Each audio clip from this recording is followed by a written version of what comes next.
I have already called Mitch McConnell, John Boehner, Harry Reid, and Nancy Pelosi to invite them to a meeting here at the White House in the first week of the lame duck on November 18th. This is going to be a meeting in which I want us to talk substantively about how we can move the American people's agenda forward.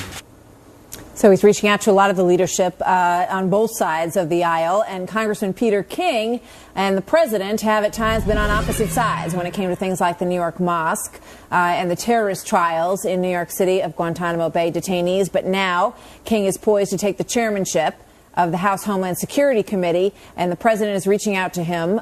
He joins me now. He's currently the ranking member of that committee. Welcome, Congressman. Good morning. Good to have you with us today. Good morning, Martha. So I know Thank you, like my pleasure. It's good to have you, sir. You, like many of us, didn't get a whole lot of sleep the other night. Went to take a nap after the whole thing was finally over, and the phone rang. Yeah, I was up to about 3 o'clock in the morning on election night, and I went home, disconnected all the phones. My wife was over taking care of the grandchildren. I asked my office not to contact me in any way. Cell phone was off. Fortunately, my sister was staying at the house, and apparently all these panicky phone calls were being made. Nobody could get through, didn't know what was going on. They tracked my wife down. She called my sister.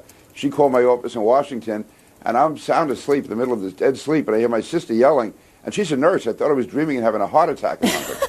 And she said, the president has to talk to you. So there I am, sitting up, trying to wake up, and the president gets on the phone, and he actually was very cordial. He congratulated me on hopefully becoming chairman of the Homeland Security Committee. He thanked me for having said good things over the weekend about the administration's handling of the whole Yemen crisis. Right. And he said he hoped we could work together on Homeland Security issues. I made the mistake, though, instinctively, when you say hello to someone, I said, hey, Mr. President, how you doing today? Not even thinking that he had lost the election the night before. So he said to me, well, to be honest with you, I've had a lot better days than this one. Yeah, well, I'm sure that was a very candid response that you got from the president there. You say that you have agreed with the president on how he's dealt with a lot of Homeland Security issues, but that philosophically, you have a very different take on how it comes to dealing with terrorists in this country. This is a major, important issue to a lot of Americans.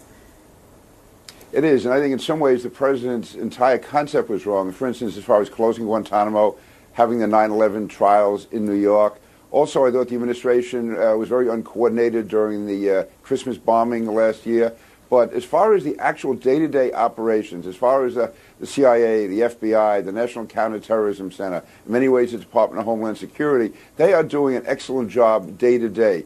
And I told that to John Brennan the other night. I've had differences with John Brennan over the last year, too. But I think day-to-day they are doing an excellent job, and I wanted them to know that. And so when I do have philosophical differences with the president, they will be honest differences. I think that national security and homeland security, we should try to make it as bipartisan as possible, or obviously, when there's differences, express them, but don't take partisan shots for the sake of being partisan. Well, let me ask you this. As a New Yorker, New Yorkers know probably better than anybody in this country that al-Qaeda, when they fail, they keep coming back. They did it in '93. We've watched now these mail bomb attempts that have happened. And anybody who follows this believes that they're just going to keep trying this stuff, that the chatter is at a level it hasn't been at in a very long time, and that the folks who cover this, for a living on the security side are very nervous right now. They should be. Al-Qaeda is morphing, it's metastasizing, it's gone beyond just being in Afghanistan or Pakistan.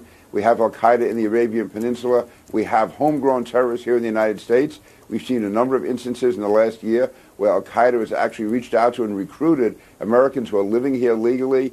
The Shahzad case in Times Square, the Zazi case last year in New York, about the liquid bomb explosive attack that was going to be carried out on the New York City subway system.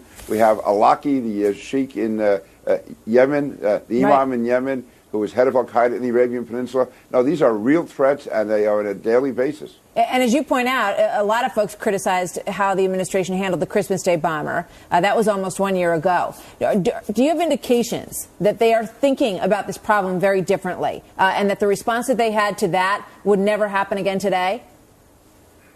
Martha, they've certainly refined their approach. I think it's much more direct now, and I think that as each day goes by, the administration realizes that a lot of the things that President Bush had done were actually the right things. You don't hear as much talk about closing Guantanamo. You don't hear as much talk about interrogation procedures. So I think that they realize how deadly this is. And again, there will always be certain philosophical differences, but the men and women, the professionals in the counterterrorism business, the intelligence business, they are doing a phenomenal job. Leon Panetta in particular at the CIA is doing a very good job. So I think that should be said. On the other hand, I will still speak out. I will oppose them if they try to have the 9/11 trials in New York. I believe that the Homeland Security funding should be much more threat-based than it is right now. And I think that there's not always the emphasis shown that should be, but by and large, they are doing the job. When they're doing it, I will say it. When I'm critical, I will also be very critical. All right. It's an important job, important work, as you well know, sir. Thank you very much for talking with us today. We promise not to call you and wake you up. Thank you. If you decide to try to catch a little bit of sleep. We won't call. We're done. We're done for today. Thank you, Congressman. You can call anytime. All right. Thank you, Congressman. So you can go back to bed now, I guess, sir. Poor guy. All right.